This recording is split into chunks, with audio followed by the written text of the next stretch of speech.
दोस्तों एक पहला पोस्टर दिखा देता हूं, अच्छे से देख लीजिएगा पोस्टर को।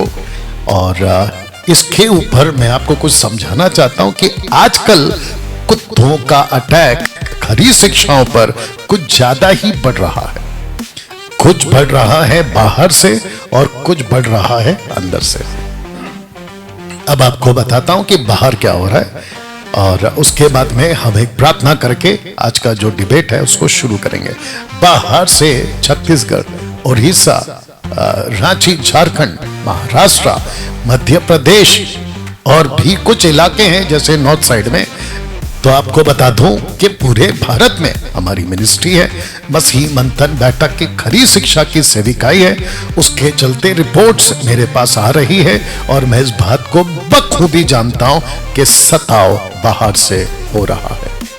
कुछ ऐसे तत्व हैं जो मसीहत को नहीं समझ रहे और गलत गलत एलिगेशन, और सबसे बड़ा एलिगेशन यानी कि झूठ है, और वो है कि लोगों का धर्मांतरण, कन्वर्शन, ऐसी बात के साथ में कई जगहों पे अटैक हो रहा है। तो मैं चाहता हूं कि जितने भी मसीह समाज के लोग हैं, जितने पास्टर्स हैं, उन सबको बता दूं अकॉर्डिंग टू द स्क्रिप्चर्स परमेश्वर यीशु जी ने कहा है कि मेरे नाम के कारण सताव आपके ऊपर आएगा।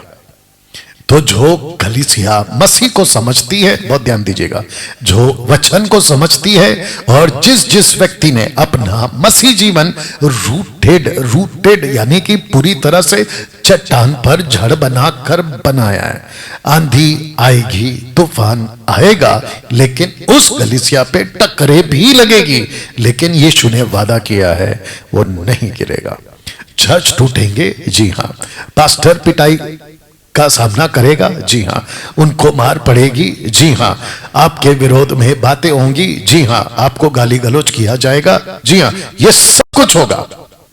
और मैं तो कहता हूं कि जब एक खटमल मरता है तो अपने साथ में 100 खटमल पैदा करता है। अब ये कितना सच है कितना झूठ है मुझे नहीं मालूम, क्योंकि मैंने कभी 100 खटमल को पैदा होते नहीं देखा, लेकिन अगर ये सच है और मसीहत इतिहास गवाह है कि जब जब भी कलीसिया पर अटैक हुआ है, सेवकों पे अटैक, और मैं अच्छे कलीसिया की बात कर रहा हूं, मैं अच्छे सेवकों की बात कर रहा हूं, मैं उन सेवकों की बात नहीं कर रहा हूं जो गड़बड़ करते हैं, मैं अच्छे सेवकों की बात कर रहा हूं। अगर उनके ऊपर सताव आता है तो परमेश्वर बैठा है जो हर चीज को, बात को समझने के लिए, अपने नियंत्रण में रखने के लिए वो सक्षम है।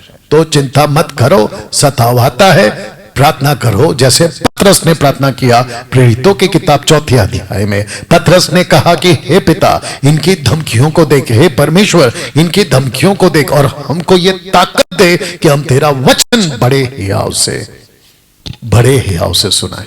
तो दोस्तों सताव आएगा, विरोध होगा, चिंता मत करें, लेकिन जो बाहर से लड़ रहे हैं ना वो आपको दिख रहा है, जो बाहर से अटैक कर रहे हैं ना वो आपको दिख रहा है, लेकिन आपको शायद आत्मिक अटैक और आत्मिक तत्व और आत्मिक कुत्ते आपको नहीं दिख रहे हैं। आत्मिक कुत्ते से मेरा मतलब है इफिसियों 6 अध्याय वचन 10 से, जहां पे पौलुस कहता है कि हमारी लड़ाई मांस और लहू से नहीं है, बल्कि हमारी लड़ाई अंधकार की ताकतों से। मैं उन कुत्तों की बात कर रहा हूं।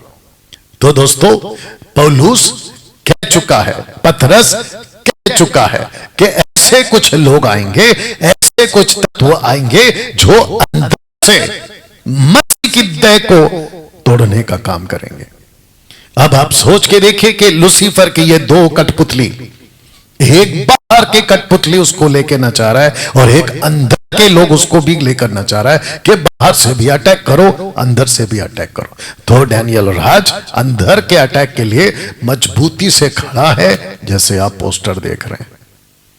साथ ही साथ इन सब कुत्तों के ऊपर, पहला हटा देता हूं, इन सब कुत्तों के ऊपर जिसने आत्मिक खरी शिक्षा पे अटैक किया है, उन सब की फोटो और उन सब का नाम डाल सकता था मैं। अगर भविष्य में कभी लगा कि जरूरत है कि उनको ऐसे भी एक्सपोज करना, तो वो भी करूंगा, चिंता मत करिए। लेकिन इसको रखकर आपको बता देना चाहता हूं कि जब भी मसीह मंथन बैठक, आप भी सुनिए, जब भी विरोध होगा खरी शिक्षाओं का, जब भी अटैक होगा खरी शिक्षाओं का, तो आपको बता दो, होने दो। मेरे विरोध में 50 वीडियो बनने दो, मेरे अगेंस्ट में जिस जिसको वीडियो बनाना है।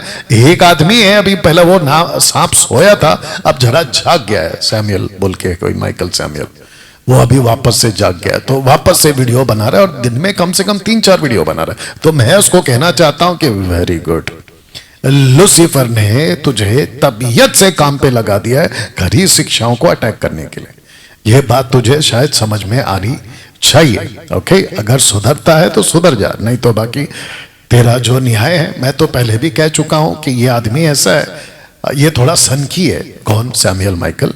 ये थोड़ा सनकी है, अचानक से वीडियो बनाएगा, अचानक से गायब हो जाएगा और पूरी वीडियो डिलीट कर देगा, फिर वापस से कभी 2-3 साल के बाद जागेगा, फिर वापस बनाएगा और वापस वीडियो डिलीट कर देगा। अच्छा, मेरे को कुत्ते से पता चला, देखिए कुछ कुत्ते ऐसे होते जो भौंकते हैं तो उनको ऐसा करके डांटा जा सकता है और उनको रोका जा सकता है कि हे चुप कर, या तो डंडा दिखाने से भाग जाते हैं। बट कुछ कुत्ते ऐसे होते जो नॉन स्टॉप भौंकते रहते हैं। आपने देखा होगा गलियों में, सड़कों पे रात में भौ भौ भौ रात भर भौंकते रहेंगे। इनको कितना भी डांटो, कितना भी कुछ करो, लेकिन ये नहीं सुधरते। ऐसा ये कुत्ता है। कौन? सैमुअल। बताइए, सैमुअल माइकल या माइकल सैमुअल? You understand? अच्छा, और भी कुछ लोग हैं। अरे वो आजकल किधर है? वो तो गायब हो गया ना, चंद्रा नहीं दिख रहा आजकल, पता नहीं क्या हो गया उसको। एनीवे, और भी कुछ लोग हैं, और वो कोई है सुखपाल राणा मिनिस्ट्री, अब वो एक जागा है, फिर कुछ और लोग है, वो सत्य वचन वाला वो जागा। तो मैं इन सबको कहना चाहता हूं, खूब वीडियो बनाओ। आपको पता है क्यों? जितनी वीडियो बनाओगे उतना ज्यादा डैनियल राज सोशल प्लेटफॉर्म पे दिखता रहेगा, वो चाहे नेगेटिव हो या पॉजिटिव हो। कम से कम किसी ना किसी की अकल, किसी ना किसी की आंख खुलेगी कि बाबा आज नहीं तो कल किसी ना किसी को सत्य पता चलेगा कि ये आदमी के बारे में इतना विरोध क्यों हो रहा है। चलो एक बार इसको सुनते हैं, तो क्या पता कब किसका मन बदल जाए। और ऐसे कितनी गवाहियां हैं कि हम तो आपको नेगेटिव समझते थे, लेकिन बाद में पता चला कि आप ही सही हैं। सो नो प्रॉब्लम ना दोस्तों, जैसा मैं कह रहा था, बाहर